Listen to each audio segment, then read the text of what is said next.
Eternal. Question 1. What is it to be eternal as God is? Answer. The eternity of God is to be without beginning and without end.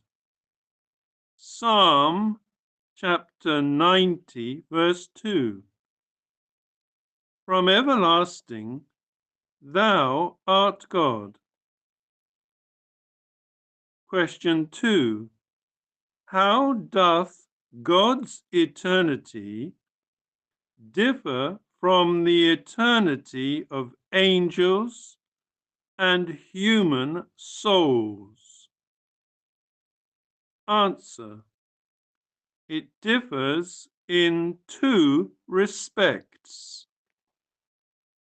First, in this, that though angels and the souls of men shall have no end, yet they had a beginning which God had not.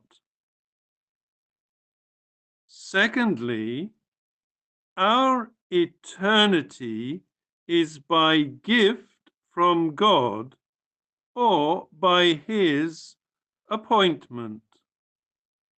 But his eternity is necessary and from his own nature. Question 3.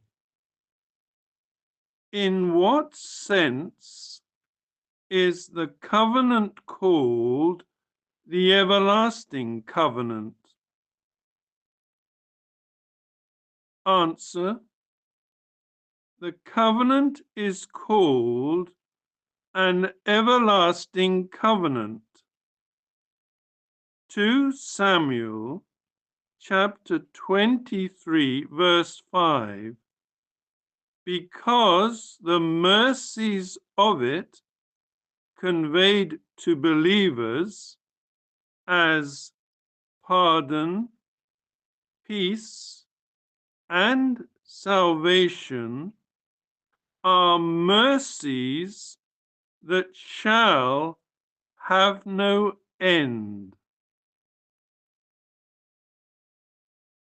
Question 4. In what sense is the gospel everlasting? Answer. The gospel is called the everlasting gospel. Revelation chapter 14, verse 6, because the effects thereof upon the soul it sanctifies will abide in them forever. Question 5. In what sense is the redemption of Christ called the eternal redemption? Answer. The redemption of Christ is called eternal redemption in Hebrews chapter 9, verse 12, because those whom he redeems by his blood shall never more come into condemnation. John chapter 5, verse 24. He that heareth my word and believeth on him that sent me hath everlasting life, and shall not come into condemnation, but is passed from death unto life. Question 6. Why is the last judgment of the world by Christ called eternal judgment?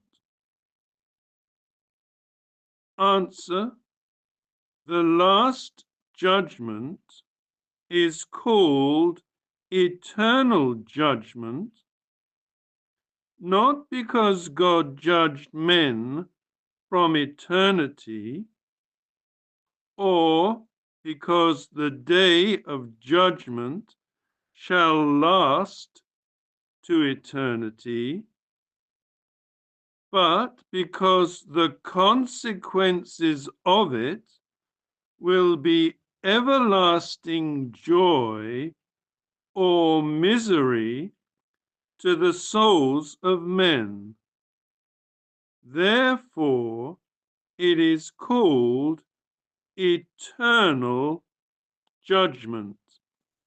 Hebrews chapter 6, verse 2.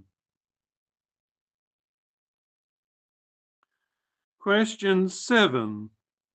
What may wicked men learn from the eternity of God?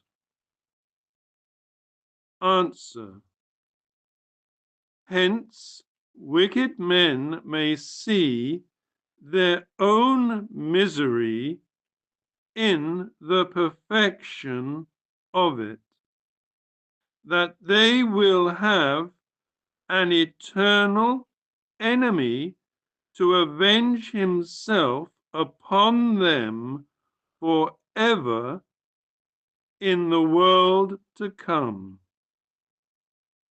2 Thessalonians chapter 1, verse 9. Who shall be punished with everlasting destruction from the presence of the Lord.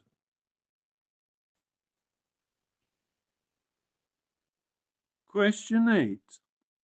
What may good men learn from it?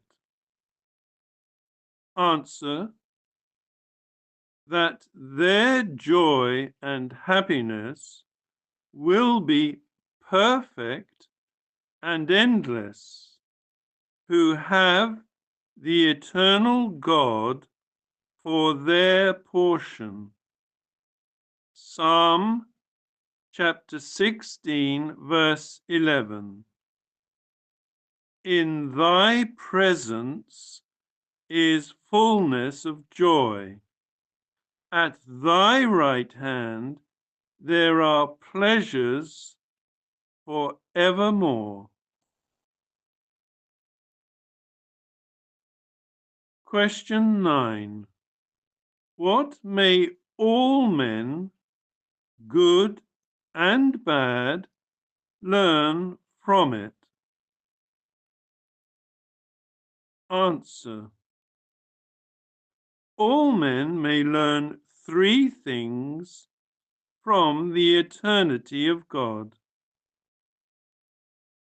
First, that their life is a thing of naught compared with God. Psalm chapter 39, verse 5. Mine age is as nothing before thee. Secondly, that sins or duties long since committed or performed are all present before God.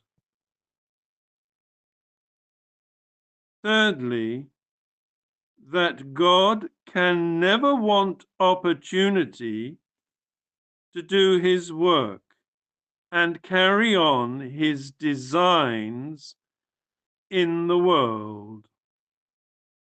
All time is in the hand of the eternal God. Revelation chapter 12, verse 12.